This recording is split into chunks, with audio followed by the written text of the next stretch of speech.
les têtes, car chaque jour apporte son lot d'enlèvements ou de meurtres. L'insécurité bat son plein et, dans la capitale comme dans les autres villes haïtiennes, la guerre pour le contrôle des territoires est sanglante.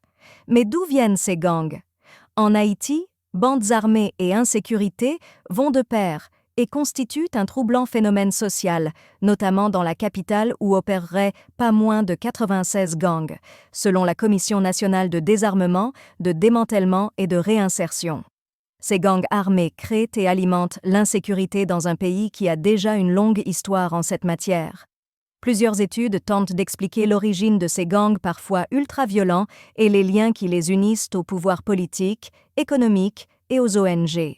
Il est impossible de parler de la situation sociale, économique et politique d'Haïti sans aborder la question des gangs et des groupes armés.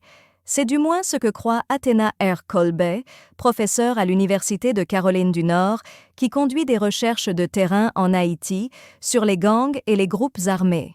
Les groupes armés, urbains ou ruraux, ont une grande influence sur la démocratie en Haïti, dit-elle. Ils sont si établis dans la société haïtienne que personne ne peut vraiment diriger une entreprise ou organiser des activités de grande envergure dans le pays sans, à un moment ou un autre, entrer en contact avec eux. La chercheuse établit cependant une distinction entre groupes armés et gangs. Tous les gangs ne sont pas armés et tous les groupes armés ne sont pas des gangs, nuance-t-elle.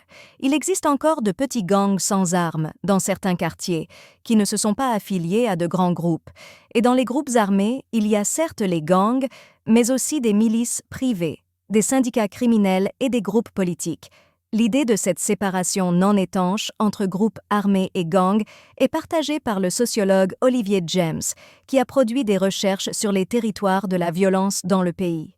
Dans une entrevue accordée à Aïbo Post, James explique qu'Haïti a une grande tradition de groupes armés.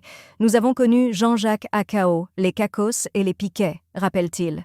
Les liens entre la politique et le banditisme sont connus depuis toujours, même si, selon Athena Kolbe, on préfère ne pas en parler. Mais pour la chercheuse, lorsque l'État faillit à sa mission de servir les citoyens, des gangs peuvent facilement se créer et prendre sa place. De même que pour les gangs, les groupes armés sont en général très politisés, selon elle. Le cas des ex-forces armées, FAD, d'Haïti est emblématique, mais il existe d'autres exemples. Et la communauté internationale aurait une façon bien à elle de voir ces différents regroupements d'hommes en armes plus ou moins violents. L'une des erreurs de l'intervention des Nations Unies en Haïti en 2004, c'était de ne pas avoir vu la différence entre groupes armés, dit-elle. L'ONU a investi beaucoup d'argent dans le démantèlement des gangs urbains, mais elle n'a pas compris que les ex-FAD avaient leurs propres groupes armés, qui allaient plus tard s'engager aussi dans des actions criminelles. Les puissances étrangères ont des intérêts politiques à étiqueter un groupe comme mauvais et un autre comme bon, alors qu'en réalité, ceux qui rejoignent ces deux groupes se ressemblent. Robertson Edouard est sociologue. Il enseigne à l'Université Laval, au Québec. En octobre 2017, son collègue Arnaud Dandois et lui ont produit un rapport sur le vigilantisme en Haïti. D'après le sociologue, l'insécurité est un phénomène social qui ne peut être analysé en dehors de la société qui lui a donné naissance. Des comportements et pratiques ordinaires dans certaines sociétés sont interdits dans d'autres, explique Robertson Edouard. Par exemple, le viol conjugal est criminalisé dans certains pays, tandis que dans d'autres, des hommes revendiquent le droit de disposer du corps de leur épouse. Or, c'est une forme d'insécurité pour les femmes. Le sociologue estime qu'il faut une réaction sociale négative à l'action posée par un individu ou un groupe d'individus pour qu'elle soit considérée comme telle. Le comportement peut ne pas être criminalisé, explique Robertson Edouard, mais s'il provoque une réaction sociale négative, c'est aussi une forme de sanction. L'origine des groupes armés, surtout celle des gangs, est diversifiée selon les chercheurs. Pour Robertson Edouard, certains gangs tirent leur origine d'un besoin de sécurité dénaturé. Après le départ de Jean-Claude Duvalier, il y avait une demande sociale de sécurité à tous les niveaux, explique le sociologue. Mais l'État n'est pas arrivé à combler ce besoin. Les citoyens ont dû alors se procurer eux-mêmes cette sécurité. Ce sont les brigades, devenues pour la plupart des gangs, qui se sont retournées contre les citoyens qu'elles étaient censées protéger en premier lieu. Cette explication n'est pas la seule. Jean Rebel d'Orsena, porte-parole de la Commission nationale de désarmement, de démantèlement et de réinsertion, affirme dans une entrevue accordée au journaliste Samuel Solinet que des élus politiques sont souvent derrière des distributions d'armes, pour contrôler leur circonscription par exemple. L'exemple de Jean-Bertrand Aristide est révélateur de cette main invisible. Selon David Becker, qui travaillait pour l'USAID en tant qu'expert sur des questions de sécurité en Haïti et qui est cité dans un article de la National Defense University, Aristide avait fourni des armes en grand nombre à des jeunes en échange de leur support. Ces armes ont par la même occasion donné l'opportunité à des groupes de s'impliquer dans des actions violentes et des crimes. Après le départ de Titide, chassé par des groupes armés, les assaillants, ces gangs impliqués dans des crimes divers, ont accentué leur contrôle dans leur zone d'influence. Oliver James pense que les chimères des années 2000 se sont pour la plupart reconvertis en gangs. L'histoire des gangs de Port-au-Prince est celle d'une transformation de Zenglendos en chimères, qui se sont ensuite gangstérisés, explique-t-il. Entre ces groupes armés et la population, les rapports ne sont pas toujours clairs. Les gangs, surtout, plus proches des habitants, car issus des mêmes communautés marginalisées, ont développé au fil du temps des stratégies qui les rapprochent de ces derniers. Selon Athéna Colbé, les gangs sont souvent considérés dans ces territoires comme des associations politiques, des sortes de groupes communautaires appelés bases en créole. Ceux qui dirigent le gang sont le plus souvent des enfants de la zone contrôlée par le gang, explique la chercheuse. Mais maintenant, ce ne sont plus ces jeunes gens turbulents qui déambulaient dans les rues. Ils sont armés et peuvent voler et tuer. Cependant, ils sont aussi ceux qui peuvent protéger la zone et même trouver du travail pour les résidents. Ce sont des rapports compliqués. Pour Olivier James, dans ces quartiers, il peut y avoir plusieurs chefs qui délimitent chacun leur territoire. Les bandits sont parfois considérés comme des sauveurs, des papas bon cœur, dit le sociologue et ex-journaliste.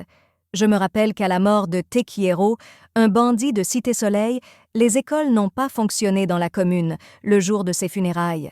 Des gens pleuraient. Le tremblement de terre de janvier 2010 a aussi joué un rôle majeur dans le développement des gangs, surtout ceux de la capitale. Les gangs existaient avant le séisme, dit Colbet, mais la catastrophe a bouleversé les rapports entre les gangs et leurs zones respectives d'influence. Ils ont pu ainsi gagner de nouveaux territoires. Certains gangs se sont affaiblis, mais d'autres se sont renforcés. Certaines organisations internationales, des ONG pour la plupart, ont même utilisé ces gangs pour atteindre des zones où elles n'auraient pu pénétrer sans leur aide. Cela a rempli les caisses de ces gangs armés qui, du coup, sont devenus des fournisseurs d'emplois. Dans son étude, Athéna Colbet rapporte le cas d'un gang qui a appliqué pour des fonds venant de l'international. Il a reçu 50 000 $ d'une organisation caritative. Un programme Cash for Work a pu être mis sur pied par ce gang, dans la communauté qu'il contrôlait.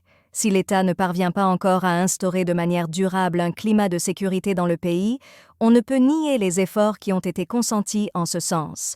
L'un des exemples les plus marquants est la campagne Zéro tolérance menée par le président Jean-Bertrand Aristide.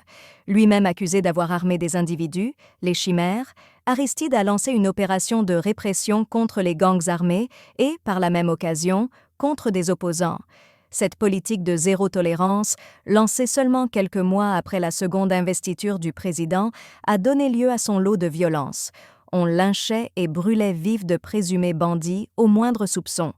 Au lendemain du départ d'Aristide en 2004, une nouvelle forme d'insécurité a pris forme et s'est amplifiée. Les kidnappings contre demande de rançon. Les casques bleus des Nations Unies sont intervenus aux côtés de la police nationale pour tenter d'établir un semblant de climat de sécurité.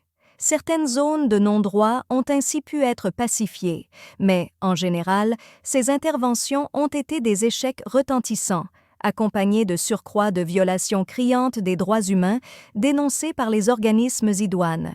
D'autres approches ont été utilisées pour miner l'influence des gangs.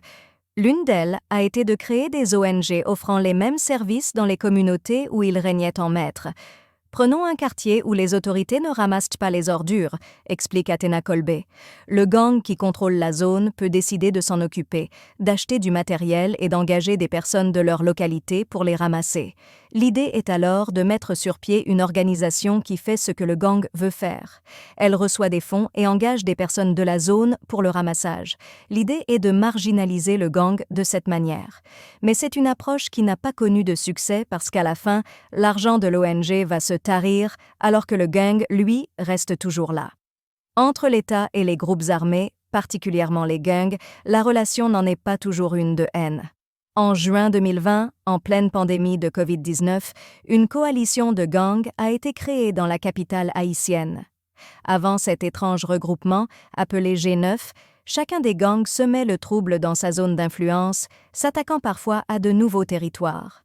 Le G9, fédérant 9 gangs de la région métropolitaine, est une émanation du pouvoir, selon des rapports des organisations de droits humains. Pour Athéna Colbé, rien de surprenant dans la formation de cette coalition qui l'inquiète cependant pour l'avenir.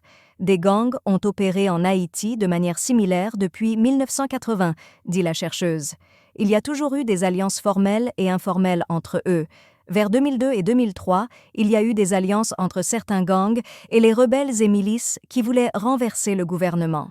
Mais quand des gangs qui sont plus motivés par le crime que la politique combinent leurs forces, cela fait très peur. Pourtant, les questions politiques seraient au cœur de la formation du G9. Après différents massacres dans des quartiers populaires comme La Saline ou Bel-Air, où réside une majorité d'opposants au pouvoir, d'aucuns estiment que cette coalition de groupes armés aurait pour but faciliter la victoire aux prochaines élections du parti de l'actuel président Jovenel Moïse. Effectivement, le poids électoral des quartiers ciblés par les gangs du G9 n'est pas du tout négligeable. Tous les rapports des organisations de défense des droits humains dénoncent une connivence entre l'État et les bandits armés. Même si ces derniers temps, des actes de claire distanciation ont été posés, comme des opérations policières de grande envergure à Grand Ravine, le doute subsiste encore quant aux motivations des soldats de Jimmy Cherizier et de ses acolytes.